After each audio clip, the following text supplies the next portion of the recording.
আসসালামু আলাইকুম।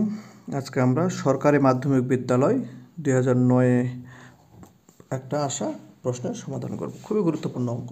এই ধরনের অঙ্ক প্রায় সব ধরনের পরীক্ষাতেই দেখা যায়। দেখি অঙ্কটি কি। X square minus 4x plus 1 equal to 0 হলে x by x square minus 3x plus 1 এর মান কত? দেখুন, অঙ্কটি থেকে ঘাবড়ে যাওয়ার কিছু নেই।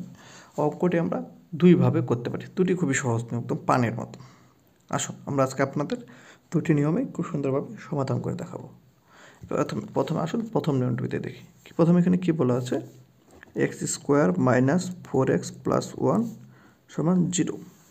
দেখো, আমাদের সবসময় যেটা দেওয়া থাকবে এটাকে সবসময় আমাদের যেটা মান নির্ণয় করতে হবে সেটার মতো বানানোর চেষ্টা করতে হবে।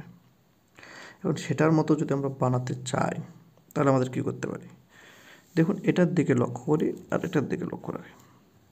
এখন আমরা যদি এই সংখ্যাটাকে ভাঙাই এইভাবে, x square minus 3x minus x plus 1 equal to 0। দেখুন তো এটা ঠিক আছে কিনা। এই যে 4x ছিল, 3x আর মাইনাস এক্স যোগ করলে কিন্তু 4xই হয়। তাহলে আমরা এটা শুধু ভাঙাই নিলাম কেন, এইটার সাথে মিল রাখার জন্য। এখন এটা যদি আমরা একটু সাজাই লিখি এভাবে, x square minus 3x plus 1 equal two এই এক্স মাইনাস এক্সটাকে এপাশে নিয়ে গেলে হবে প্লাস এক্স। দেখুন তো দর্শক, এই যে এটা আছে x square minus 3x plus 1 আছে, এটার সাথে মিলে গেছে কি না? মিলে গেছে।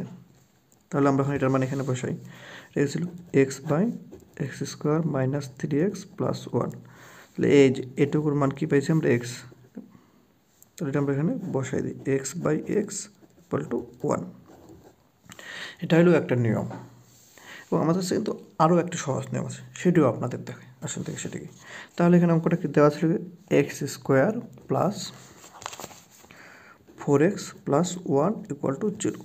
এখন তো আমরা এটাকে এইভাবে লিখতে পারি কিনা, যে x square plus 1 equal two 4x লিখতে পারি কিনা। এটা আমরা এপাশে নিয়ে গেছি, তাহলে প্লাস হয়ে গেল। তাহলে এপাশে কী দেওয়া ছিল, মান বার করতে বলছিল আমাদের x by x square minus 3x plus 1, এটার মান কত। তো আমরা এটাকে এইভাবে যদি লিখি, x by x square plus 1 minus 3x। দেখুন এই যে এক্স স্কোয়ার প্লাস 1 এটুকুর মান আমাদের অলরেডি বের করা হয়ে গেছে 4।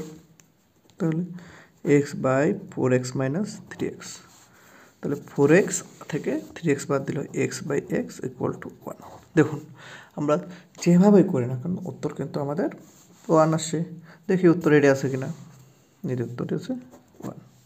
দেখেন দর্শক, কি সহজে আমরা অঙ্কটি করে ফেললাম। ধন্যবাদ সবাইকে।